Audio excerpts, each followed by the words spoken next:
As many of our listeners would already know, Google is phasing out Universal Analytics next year to be replaced by GA4. So today I'm in discussion with Jill Quick, analytics consultant and trainer at the Colouring In department, to discuss the impact that the demise of Universal Analytics may have on organisations.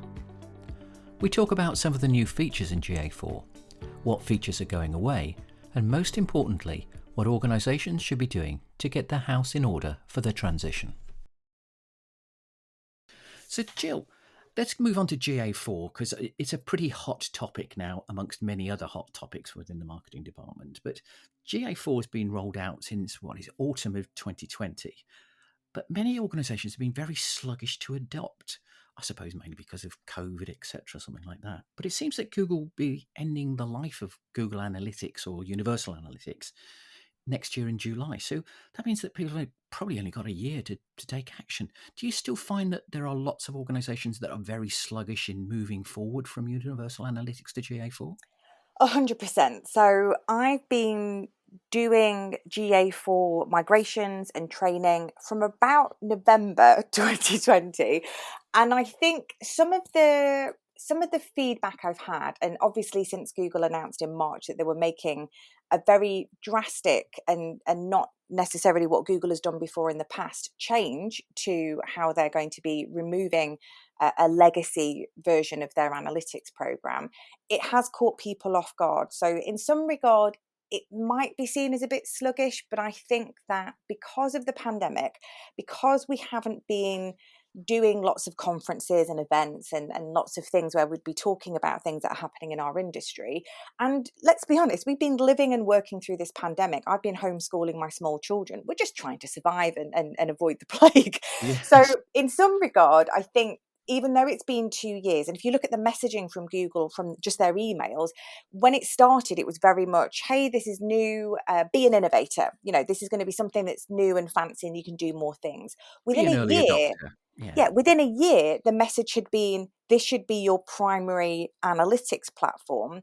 And the last 6 months, they've definitely been ramping up before that March announcement to say, here are some new things. By the way, you should be using GA4. The problem is, I think the adoption of GA4, everybody assumed that they had longer. And me myself, I was having lots of conversations with clients saying, I really hope I'm wrong, but I think it's going to be 2023. I think all of this stuff with the EU, with privacy, with the way cookies have been more challenging for us, let's say, over the next 12 to 18 months, I think they're going to pull the plug earlier. And loads of people said to me, no, we'll have ages. And I think some of the possibly anger people are maybe feeling about this job that we all have to do, because whether you like it or not, it's happening. And if you want to continue using Google Analytics, then you need to migrate to GA4. If you don't want to use Google Analytics, you still have to migrate to somewhere. So this is throwing up a lot of people feeling a bit frustrated that, like you said, it's nearly a year to go until they're going to burn it with fire, essentially. And for a lot of people, that is a kind of, whoa, where's this coming from, Google? I thought we had more time. In their defense, they have been giving this messaging for a good 2 years. But for most people, they thought it's on the to-do list, but I'm just going to do this job and I'm just going to do this over here. And it's just crept up on them. And there's a phrase that I like using from the lovely Brene Brown that I like reading. It says, disappointment comes from unmet expectations. And I think that's where a lot of this frustration and as I said, some anger, depending on where you go on Twitter, is coming from, is because Google aren't doing what they've done before. When they had Classic to Universal, we had years and years and years and years and years. And I've still audited accounts where they were still using Classic, which came out in 2007. So for a lot of people, this is a bit of a jolt. And like you said, with the announcement in March, a lot of people have kind of looked at it and gone, wait, what now? What's that over there? I've got a job to do. So on top of everything else that's happening this year, we now have to invest in our analytics. And that has been a bit of a shock for people, I think. But that must, I know it does, instill panic in a lot of people because they've now got a deadline and they've now got to migrate something which is essentially, in all but name, entirely different. It just seems like it's a big job to do, and the skill set isn't one which is naturally there. You have to kind of Mm. learn new tricks and things like that to be able to move forward. So I think that panic is probably instilled into, oh my God, what am I going to do? Rabbit in the headlights, what shall I do? I can't do this, I can't do that, and I can't do my day job at the same time. Am I going to have to learn this in my evenings or weekends? Do I have to go on a course? There's that kind of noise I hear that's around there. But obviously Yeah. there are other companies which are much more planned and much more organized about it to be able to think more kind of calmly, and have used that prior 2 years to become kind of beta testers or whatever to be able to see if it all works out. Yeah. But let's get on to the nitty gritty. What's the difference or the fundamental differences between Universal Analytics and GA4? And can you explain a little bit about your helicopter method? So the way that I describe analytics, so if you'll forgive me for indulging everybody with my little analogy of transportation to show the difference between the models. If we think of analytics as a mode of transportation, then when Urchin came on the market in 2005, that was like a bike. And then when Classic came around, we were upgraded and given a moped, a scooter. And then 2012 rolls around and Google says, hello, welcome to your brand new Google Analytics car. This is our Universal Analytics. And we've been driving that car for 10 years. Universal Analytics, we've either been a driver, a passenger. Some people have slightly better engines than others. Some people don't drive their car very often. But either way, we're all very comfortable and familiar with that idea of driving a car. Now, despite Google saying that this is an upgrade, it's not like you're saying, okay, give me your car that doesn't really work very well, and I'm going to give you a brand new Tesla. It's an upgrade in the sense that GA4, if it was going to be a mode of transportation, would be a helicopter.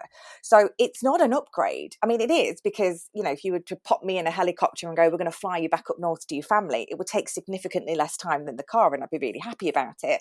But most people don't know how to fly the helicopter.